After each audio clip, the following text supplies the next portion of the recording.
Good morning. Today's concept is valence bond theory. Coordination compounds जो हैं उसकी हम वैलेंस बॉन्ड थ्योरी आज डिस्कस करेंगे. ये जो थ्योरी है ये लिनस पॉलिंग ने दी थी 1930 में. इसके थ्रू हम कोऑर्डिनेशन कंपाउंड्स के मेटल लिगेंड की बॉन्ड के बारे में जानेंगे और उनकी ज्योमेट्री के बारे में जानते हैं. स्टार्ट करते हैं. सबसे पहले इसमें जो फर्स्ट पोस्टुलेट है वो ये बोलता है कि metal ligand bond is found by donation of electrons by ligand to metal. जो मेटल और लिगेंड के बीच में बॉन्ड है वो फॉर्म होता है बाय डोनेशन ऑफ इलेक्ट्रॉन. जब ये लिगेंड है, जब इलेक्ट्रॉन्स डोनेट करता है इस मेटल को, तब जाके मेटल लिगेंड बॉन्ड जो होता है वो फॉर्म होता है. अगर मेटल लिगेंड बॉन्ड फॉर्म होने के लिए ज़रूरी है कि ये जो मेटल है इसके पास वैकेंट ऑर्बिटल्स होने चाहिए. वैकेंट ऑर्बिटल्स होंगे तभी उसके लिगेंड्स के इलेक्ट्रॉन ये ऑक्यूपाई कर पाएगा.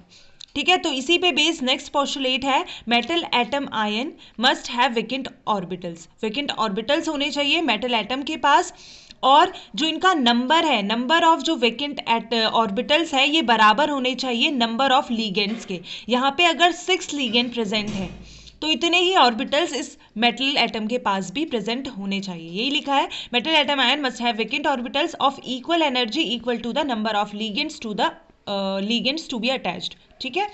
थर्ड पॉइंट है under the influence of ligand these vacant orbitals take part in hybridisation. इस लिगेंड के इन्फ्लुएंस में आकर जो इसके जो मेटल ऑर्बिटल्स वैकेंट ऑर्बिटल्स हैं वो हाइब्रिडाइजेशन में पार्टिसिपेट करते हैं. अगर वो वैकेंट ऑर्बिटल्स, अगर 4 ऑर्बिटल्स प्रेजेंट हैं वैकेंट ऑर्बिटल्स जिसमें से एक s का है और 3 p के हैं, तो ये फॉर्म करता है sp3 हाइब्रिडाइजेशन और इसकी ज्योमेट्री होगी टेट्राहेड्रल.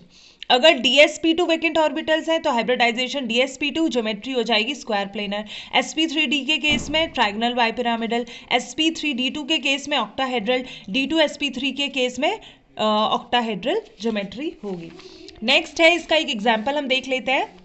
ये है हेक्सामाइन कोबाल्ट आयन है जिसमें CO जो है 3 अमाइन के साथ अटैच है. यहाँ पे 3 लिगेंड है तो आपके पास 6 लिगेंड है, सॉरी, तो 6 लिगेंड है तो यहाँ पे कोबाल्ट के पास कितने ऑर्बिटल्स, एम्प्टी ऑर्बिटल्स होने चाहिए? 6 ऑर्बिटल होने चाहिए. देख लेते हैं कैसे करेंगे इसका. VBT इसमें अप्लाई करेंगे और ज्योमेट्री निकालेंगे क्या होगी. क्योंकि कोबाल्ट जो है उसका जो एटॉमिक नंबर है 27 है, तो इलेक्ट्रॉनिक कॉन्फ़िगरेशन जो होगा वो हो जाएगा 1s2 2s2 2p6 3s2 3p6 4s2 3d 7 electrons होंगे इसके d ऑर्बिटल में. क्योंकि यहाँ पे 3+ है और जो NH3 अमोनिया है इसका ऑक्सीडेशन स्टेट 0 होता है और कोबाल्ट का हो जाएगा 3 पॉजिटिव. 3+ है, 3 इलेक्ट्रॉन्स आप निकाल लेंगे तो यहाँ से 7 से 7 ये जो d ऑर्बिटल है इसका 1 इलेक्ट्रॉन और 2 इलेक्ट्रॉन s से निकल जाएंगे, तो यहाँ बच जाएंगे सिर्फ 3d6 4s0. 3d6 4s0 हो जाएगा. अब कोबाल्ट का इलेक्ट्रॉनिक कॉन्फ़िगरेशन इसके ऑर्बिटल्स फॉर्म करते हैं. देखिए तो CO3+ का हो जाएगा 3d. 3d में कितने ऑर्बिटल्स होते हैं? 5 ऑर्बिटल्स. उसके बाद नेक्स्ट 4s जो कि वैकेंट है और 4p, उसके बाद नेक्स्ट 4p, इसमें होते हैं 3 ऑर्बिटल्स. तो यहाँ पे 3d में आउटर मोस्ट में कितने इलेक्ट्रॉन्स है? 6 इलेक्ट्रॉन्स है. 6 इलेक्ट्रॉन्स आपने फिल कर लिए. ठीक है. अब इसके बाद नेक्स्ट आप करेंगे, क्योंकि यहाँ पे फिर आप देखेंगे लिगेंड का. लिगेंड यहाँ पे स्ट्रॉन्ग फील्ड लिगेंड है.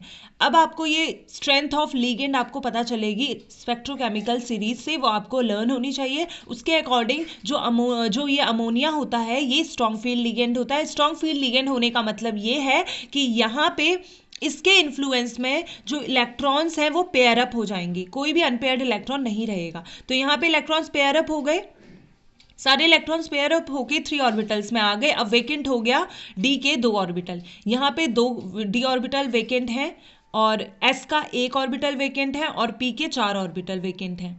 तो हमारे सेंट्रल मेटल एटम ने प्रोवाइड कराया वेकेंट ऑर्बिटल और यहाँ पे वेकेंट ऑर्बिटल 6 है और ये बराबर है नंबर ऑफ लिगेंड्स के. 2 पोस्टुलेट यहाँ हो गए.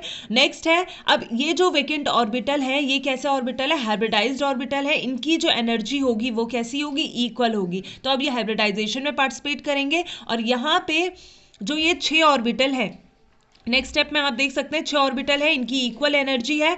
इन ऑर्बिटल्स में जो इलेक्ट्रॉन्स आएंगे वो डोनेट करे हुए होंगे लिगेंड ने. ठीक है, तो लिगेंड इन ऑर्बिटल्स में इलेक्ट्रॉन्स डोनेट करेगा और फॉर्म कर देगा d2sp3 हाइब्रिडाइजेशन. d2sp3 हाइब्रिडाइजेशन जहाँ पे 2 ऑर्बिटल d के, s के 1 और 3 ऑर्बिटल p के फॉर्म होके बनेगा D2sp3 हाइब्रिडाइजेशन। और क्योंकि D2sp3 हाइब्रिडाइजेशन की ज्योमेट्री क्या होती है, ऑक्टाहेड्रल ज्योमेट्री। ऑक्टाहेड्रल ज्योमेट्री आप स्ट्रक्चर देख सकते हैं जिसमें कोबाल्ट सेंट्रल में मेटल में है और उसके चारों ओर आपके 6 NH3 ग्रुप जो है डायरेक्टली अटैच है। ये इसका स्ट्रक्चर होता है। इसका ज्योमेट्री इस तरीके से आप VBT के थ्रू डिटरमाइन कर सकते हो। और साथ में आप ये भी देख सकते हो यहाँ पे अनपेयर्ड इलेक्ट्रॉन्स क्या प्रेजेंट हैं। इलेक्ट्रॉन पेयर्स क्योंकि प्रेजेंट नहीं है, एब्सेंट है, तो इस वजह से ये पैरामैग्नेटिक तो होगा नहीं। नेक्स्ट आप देखोगे डायमैग्नेटिक, क्योंकि इसमें पेयर्ड इलेक्ट्रॉन्स हैं तो ये कैसा नेचर होगा, इसका डायमैग्नेटिक नेचर होगा। ठीक है, तो इस तरीके से आप VBT का यूज करके आप मैग्नेटिक बिहेवियर बता सकते हैं किसी भी कॉम्प्लेक्स का, उसका स्ट्रक्चर ज्योमेट्री आप डिटरमाइन कर सकते हैं। Thank you.